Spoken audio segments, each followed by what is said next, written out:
नमस्कार फ्रेंड्स समस्त खुशी खबर फाइनाली सुभद्रा पोर्टाल को लॉन्च करा जाइछि तथा सुभद्रा योजनार ऑफिशियल वेबसाइट आसी सारी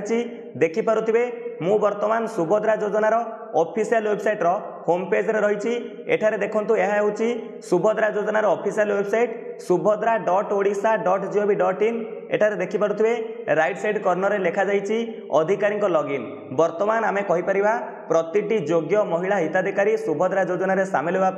आपणकर जनसेवा केन्द्र निकटस्थ जनसेवा केन्द्र हो किंबा मो सेवा केन्द्र को जाई आवेदन करि परिबे किंतु देखंतु जेहेतु एबे वेबसाइट को लॉन्च करा जाइछि बा पोर्टल को शुभारंभ करा जाइछि एठारे देखि परथिबे जो लेखा जाइछि अधिकारी लॉगिन आपण माने तारि ऊपर क्लिक कला बेलकू एठारे लेखा आसुछि शीघ्र उपलब्ध हेबो अर्थात आउ किछि समय परे एठारे लॉगिन ऑप्शन आसी जिवो सीएससी वीएलआई माने तांको ऑप्शन रे क्लिक करिवे एमएसके बा मो सेवा केन्द्र रो ऑपरेटर्स माने तांको ऑप्शन रे क्लिक करिवे ऊपर मध्ये गोटे डिपार्टमेंट लॉगिन ऑप्शन आसीबो किंतु आमे कहि परिबा सुभद्रा योजनार पोर्टल टी को आरंभ करा जाइछि देखंतु आपण माने जेतबेले सुभद्रा योजनार ऑफिशियल वेबसाइट रे पहुंची जिवे एई भली विवरणी सब पढिबा को पाइबे जेमिति आपण राइट साइड रे देखुथिबे लैंग्वेज पई दुईटी ऑप्शन रहिछि आपण चाहिले इंग्लिश ऊपर क्लिक करि परिबे चाहिले ओडिया ऊपर क्लिक करि परिबे ता तळे रहिछि अधिकारी लॉगिन आउ किछि समय परे लॉगिन ऑप्शन एठार मध्ये आसी जिवो तापर देखंतु एक बैनर फ्लैश होउछि एठारे प्रधानमंत्री मुख्यमंत्री उपमुख्यमंत्री को फोटो रहिछि एवं या सहित किछि महिला को फोटो मध्ये रहिछि लेखा जाइछि घरे घरे सुभद्रा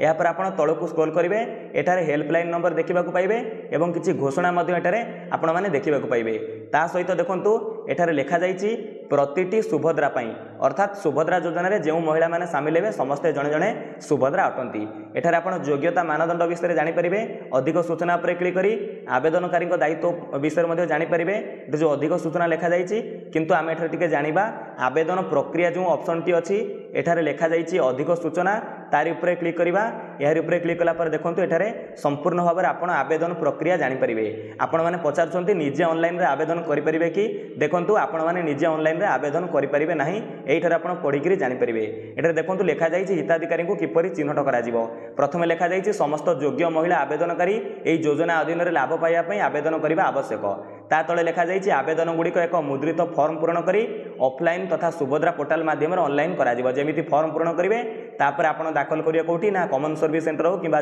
जो मो सेवा केन्द्र रे सेठरे आपण ऑनलाइन आवेदन करि परिबे एई जो सुभद्रा पोर्टल माध्यम रे तापर देखंतु आपण माने फॉर्म केउठारे पाइबे एवं मु आपन कहि रखिली केउठी दाखल करिवे आपण माने जानि जाइछंती एठारे देखंतु लेखा जाइछि 6 रे गोटे ऑप्शन लेखा जाइछि समस्त आवेदनकारी सुभद्रा अधीन रे योग्य विवेचित होबा पई निजको निजे प्रमाणित करिवे एथि पई आवश्यक घोषणानामा देबे एवं ई केवाईसी आवश्यकता को पूर्ण करिवे एठरे देखंतु लेखा जाइछि ई केवाईसी पई चेहरा प्रमाणीकरण बा फेस ऑथेंटिकेशन सबठारु पसंद योग्य माध्यम होबो एटा लेखा जाइछि देखंतु फ्रेंड्स निहात रूपे आपण माने अपेक्षा करंतु आम चैनल रे आगामी वीडियो पाई जिवे किपरि अप्लाई करा जिवो जणे महिलांकर आवेदन करी मु आपनको देखैबी किपरि रहउछि अप्लाई प्रोसेस समस्त विवरणी पाइबे सेते पर्यंत अपेक्षा करंतु विदाय दियंतु नमस्कार जय हिंद जय भारत जय जगन्नाथ।